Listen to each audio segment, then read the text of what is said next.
feel like it's important for us to know the history, to understand the history, from their perspective, from the people who created it, understand their mindset and also understand the times in which they were living in. I feel like it's just the right time for me to, have a look into this, the creation, the foundation, and who created Carnival, who most people agreed started, Carnival, the foundation of it. In 1948, Britain actively recruits Caribbean workers to help rebuild its economy.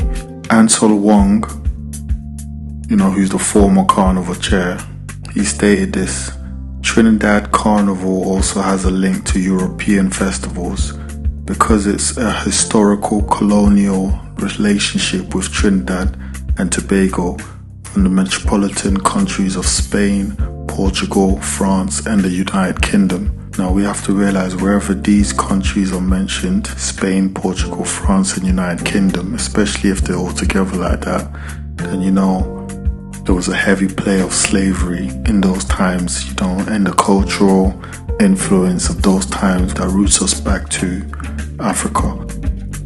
Today we're going to have a look at Claudia Jones, Miss Claudia Jones, God bless her soul, may she rest in peace. She was a communist, and she was in prison in America, I think for about a year in 1948. At the time, Trinidad was a colony of the British Empire. So, they wanted her in Britain. She was transported to Britain so they can keep their eyes on her, basically. And along the years, she integrated into the British, within the British community, and she started what we know now is one of the first carnivals, inside the hall of St. Pancras Town Hall, where she launched the Caribbean Carnival in 1959. She had a Jim Crow experience in the US, and, at the times where they weren't allowing certain blacks, they weren't allowed in certain areas. For those who don't know about the Jim Crow, I'm going to probably make a video about that as well soon, breaking it down. So when you pay attention to her mindset, you got to realize as well, that's the sort of experience she had growing up. And this is just before the civil rights movement as well. Her growing up in Harlem in the US, at the time they had the Harlem Renaissance movement, around the 1918s to the 1937. But, and it was really predominant in the 1920s, and it was stated that it was an intellectual and cultural movement centered in Harlem, New York City, that fostered a flourishing of African American arts, music, literature, and thought. So basically, they were well taught within the community. It taught them how to think, to ask questions, in a way to be rebellious to what was happening. Do you get what I'm saying? So these are the sort of times that she grew up in. So she kind of seen how her people were being treated, and, they were trying to fight for their right and stand up for what's right. Do you get what I'm saying? For equality. Those are the sort of times that she grew up in. Claudia Vera Jones was born on 23rd February 1915. And she was a Trinidad and Tobago born journalist and activist. At the time it was the colony of the British Empire. When she was 8 years old, her family emigrated to the New York City following the post-war cocoa price crash in Trinidad. Her mother died 5 years later, and her father eventually found work to support the family. Jones won the Theodore Roosevelt Award for Good Citizenship at her junior high school. So, from the get-go, she was well educated. She really stood out from amongst the others. And from a young age, you can already see that, she had a good character about her. She was good to be around, and she probably helped a lot of people, from a very young age. Now in 1932, due to poor living conditions in Harlem, she was struck with tuberculosis at the age of 17. The disease caused irreparable damage to her lungs, leading to lengthy stays in hospitals throughout her life. And that's one of the things that happens as well. for us, the chosen ones and people, children of God, from a very young age, you're going to see that you're going to have some type of problems, especially health related, because Satan's already trying to wipe you out from the very start, and she graduated from high school, but her family could not afford expenses to attend her graduation ceremony, and that's another thing. They're fighting poverty, that's affecting even her celebrating a ceremony with her family members. Do you get what I'm saying? So it's just from a very young age, you could already see that the devil was really trying to, show up in her life, for real, by her losing her mother, her being in a country that she's not used to, and then have to, stand out against, amongst the others. But yet she's still winning awards and she's still graduating, praise God. That's the thing about us as well. Like, we got this resilience in us that no matter what's happening around us, we still got to win, Jones's best work, An End to the Neglect of the Problems of a Negro Woman, published in 1949 in the magazine Political Affairs. When you read that again, it's like she knew who she was. She knew where she came from, in a way, because she chose to use the word Negro, in a piece of work. As I read, it says, Jones's best known work, An End, to the Neglect, so she knows that, they felt neglected at that time of the problems, they had issues, they had problems of the Negro woman. She could have just said black woman. Most of the articles, most of the things that you read about her, they'll mention that, yeah, she was a black woman, this, that, she was West Indian, this, that. But her own words, when it comes to describing herself, she described herself as a Negro. And there's a reason for that. I'm going to put out a few more videos, talking about, the difference between a Negro and a black person, because it's not about race, it's not about the color of your skin. It's far from that. And she knew this. This is why she chose the name, to call herself a Negro. Because Negroes, they were, obviously, skin tone wise, yeah, we might have been black. But where her ancestors were taken from was from the place Negro land, where near Nigeria and all of that, them places there. But we're going to get onto that later on this video. But just a quick summary, when she uses the word Negro, she knew where she came from. She kind of knew who she was. So that's why she chose that title. Jones continues to argue that black women often undertake primary responsibility in caring for the economic and social life of their families, frequently becoming the main breadwinners. In the article, she writes. Now look what she says. Obviously, what I just read, it says, she argued the fact that black women, this, that, but that's what someone else is saying. But that's why I said, everywhere you probably read about her, they'll just label her as a black woman. But this is what she actually writes herself now. Historically, the Negro woman has been the guardian, the protector of the Negro family.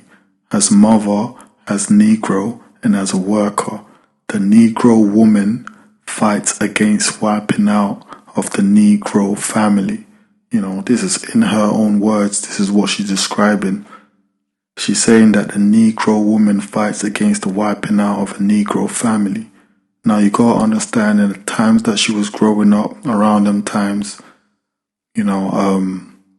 black people, let's just say, the black women, they were taking a bait of, that what was being offered by the government, where they'll rather, take the help from the government financially, and in order, in exchange, it will result in the black man leaving the household. Do you get what I'm saying? They'd rather lose the black man, the husband, the man in the house, and in exchange of them, the feminist movements and all of these things were going on around them times, or after them times, was a build up to them times. Do you get what I'm saying? So she understood that, and she was basically fighting against that. Like it says, the Negro woman fights against the wiping out of the Negro family. So she was all for having, the family, the mother, the father, and the children all in one house. And that's the thing about us. And that's how I can always tell that this woman here, she really does fit the criteria of a Negro woman, people that came from the lineage of Isaac and Yasharel, children of Israel. So I can clearly see that, she kind of knew, she knew where she came from and she knew who she was. The Negro woman fights against the wiping out of the Negro family, against the Jim Crow ghetto existence, which destroys the health, morale, and very life of millions of her sisters, brothers, and children. So she was fighting for her brothers, sisters, and children. Now, we've got to also look at who were these people, that she called her sisters, her brothers, and children that she was fighting for, And in order to look at that, we also got to look at where she came from, where she was born, what she knew. It says that she was born in Belmont, Port of Spain, Trinidad, and Tobago. So let's look at that. Belmont, Port of Spain, Trinidad, and Tobago has a history intertwined with slavery through the post-emancipation settlement of formerly enslaved Africans who established the area as one of the city's first suburbs. So just from reading that, I can see that where she was born, where she was from, whether it be her parents or her grandparents, they came there as slaves, and they came from Africa. And they were one of the first to build, to live around that area, to build the town or the city. Do you get what I'm saying? So the community's founding by freed people from West Africa, including the Reda, Mandingo, Igbo, and Yoruba communities, highlights its significance as a center for preserving African traditions after the abolition of slavery in 1834. African settlement. After slavery was abolished in 1834, freed Africans flocked to urban areas like Port of Spain, with many settling in Belmont. The community became a well-organized, close-knit settlement where African traditions such as Orisha religion were preserved and continue to be practiced today.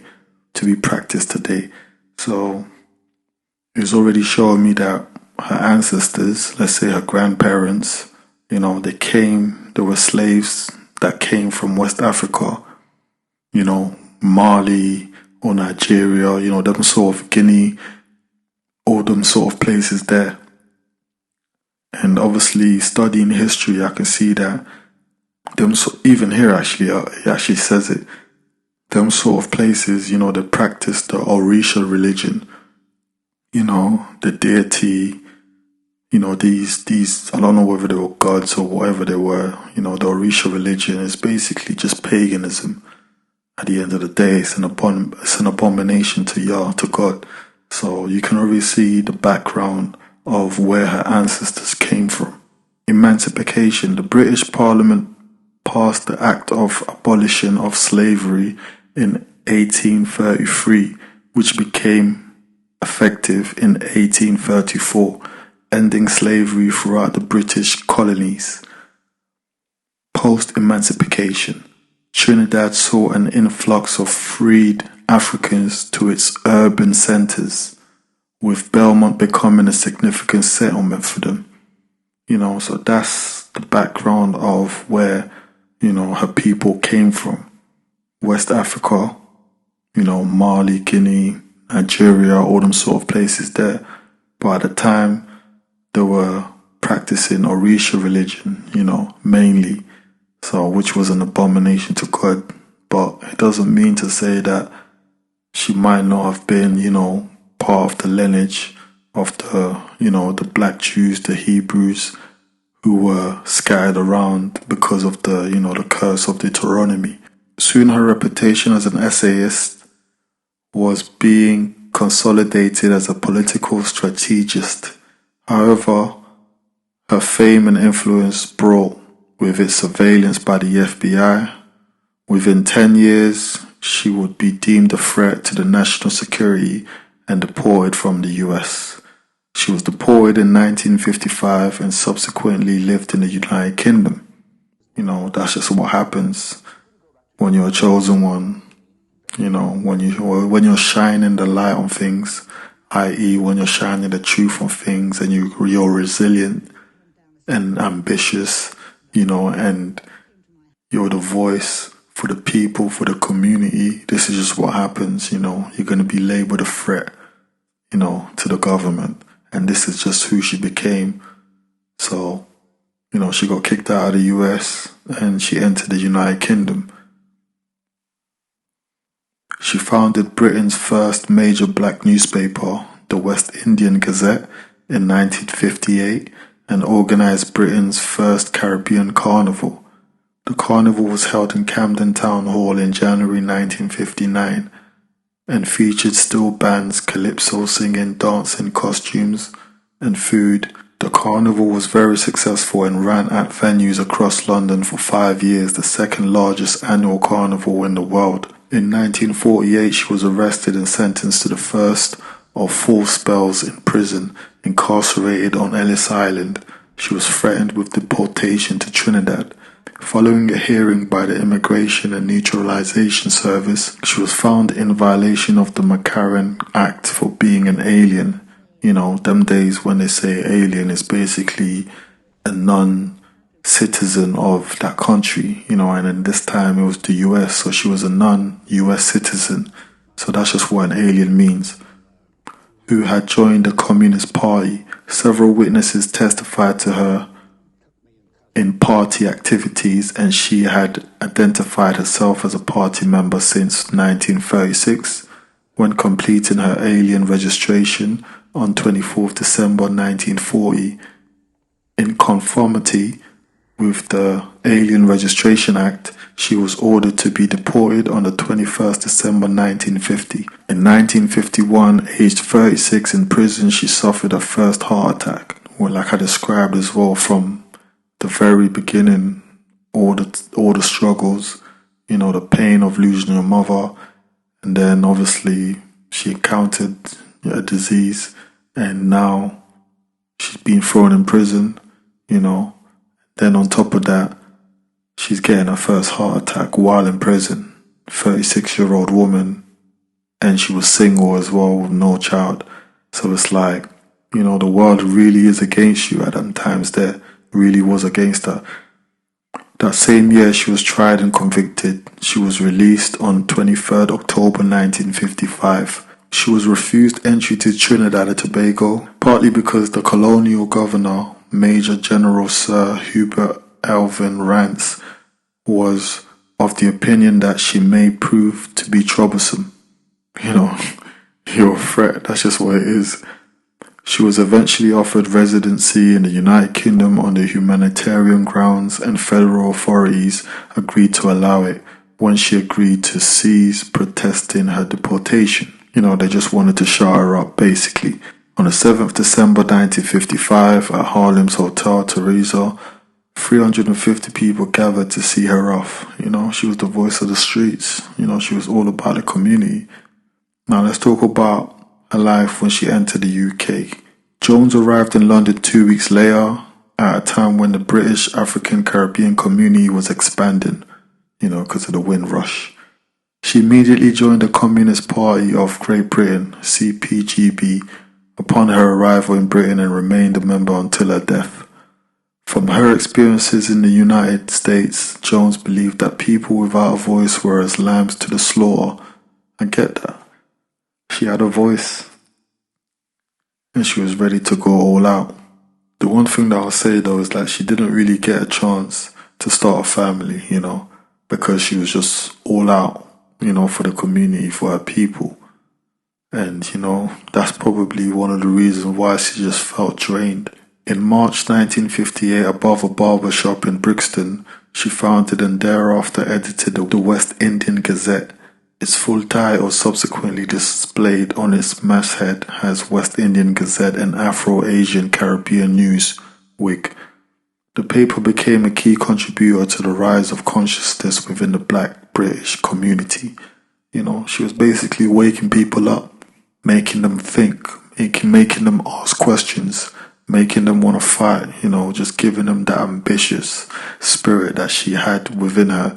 In August 1958, 4 months after the launch of WIG, the Notting Hill race riots occurred, as well as similar earlier disturbance in Robin Hood Chase, Nottingham.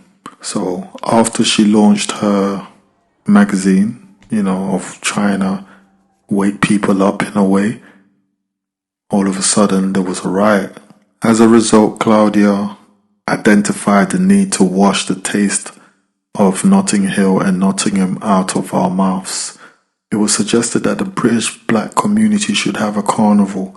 It was December 1958 at the time.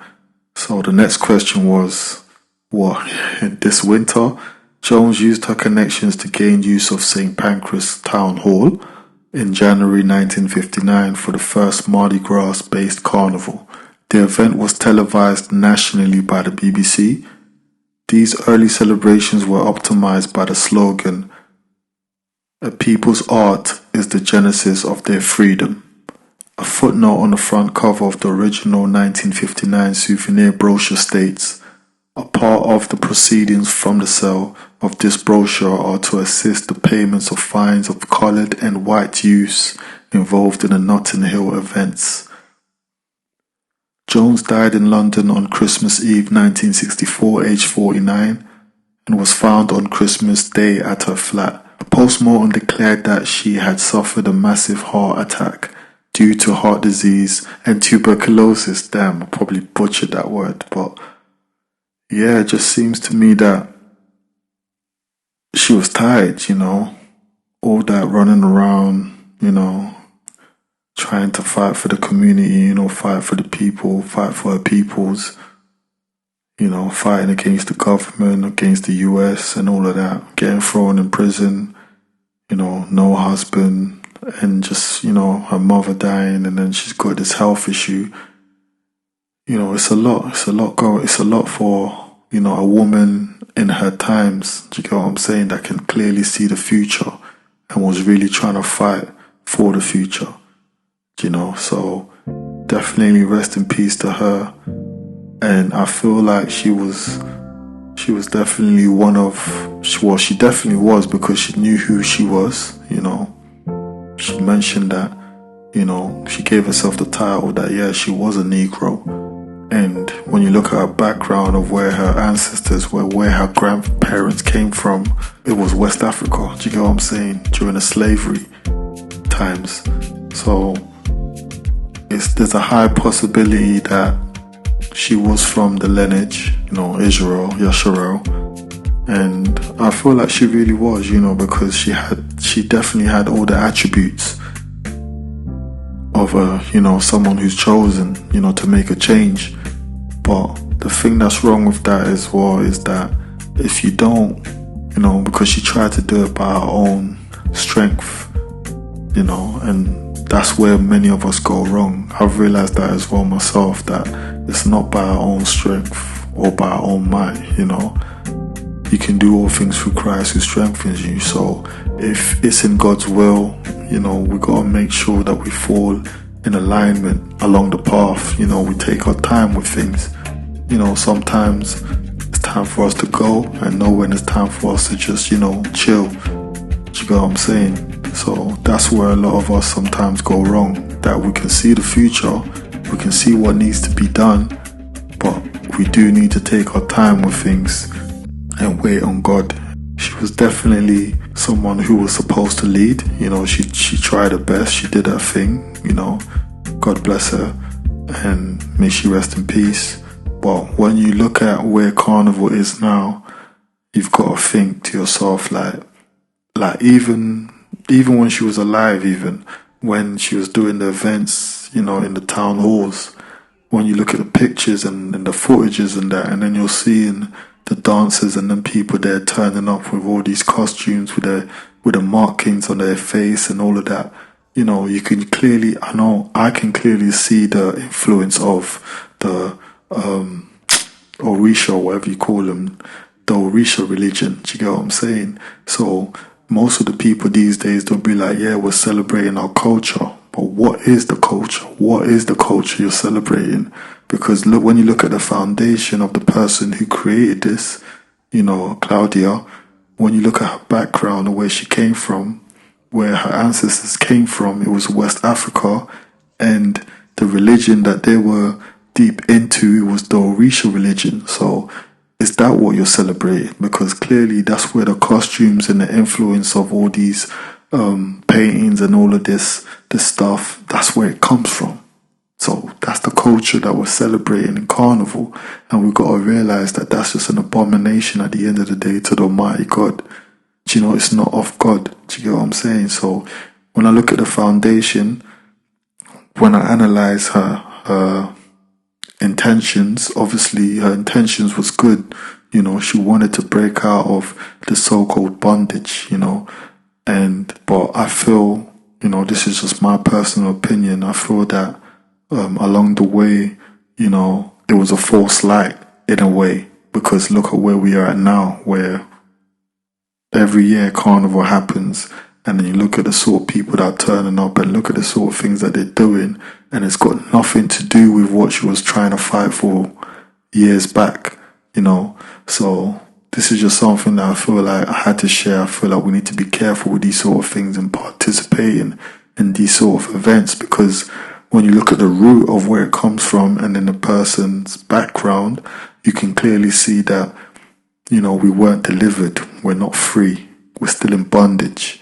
And we're going to continue to be in that as long as we're continuing to participate in these sort of things. Do you get what I'm saying? How it was in her times and what she was trying to fight for, it's not the same thing of how it is now. Right now, people are just going to just party and get drunk and sleep around, and, you know, we're just going round and round in circles, and we're just not getting better as certain type. I don't even want to say black, because I don't believe in all that skin tone thing. But I feel like, you know, we're just going, as a nation, we're just going back. We're stuck, and we just need to be freed, and we need to really just turn to God and put away all these things that we're participating, because the root of it was evil, you know. And that's just the message I wanted to put out in this video.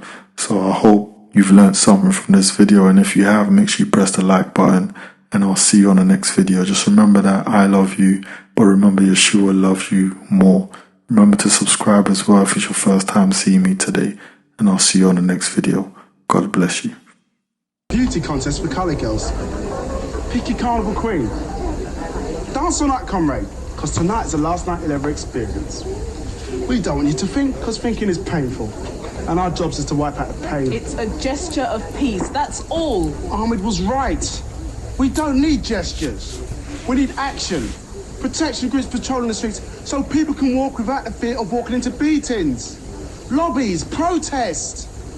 So what if we leave the pain behind for one night? It will still be there in the morning. We won't erase it, but we might begin to come to terms with it. It's been a tough year. We've all worked hard, organising, campaigning, attending meetings. We'll have our carnival because we deserve it. Yes. Right. Well, I hope you enjoy it.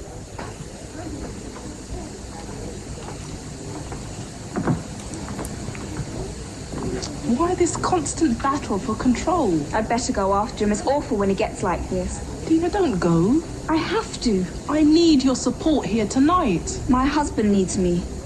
No wonder I was never married. I'm not you. And neither will you be. if you keep shuffling along after your husband as if you have no will of your own. I'm not you. And neither do I want to be.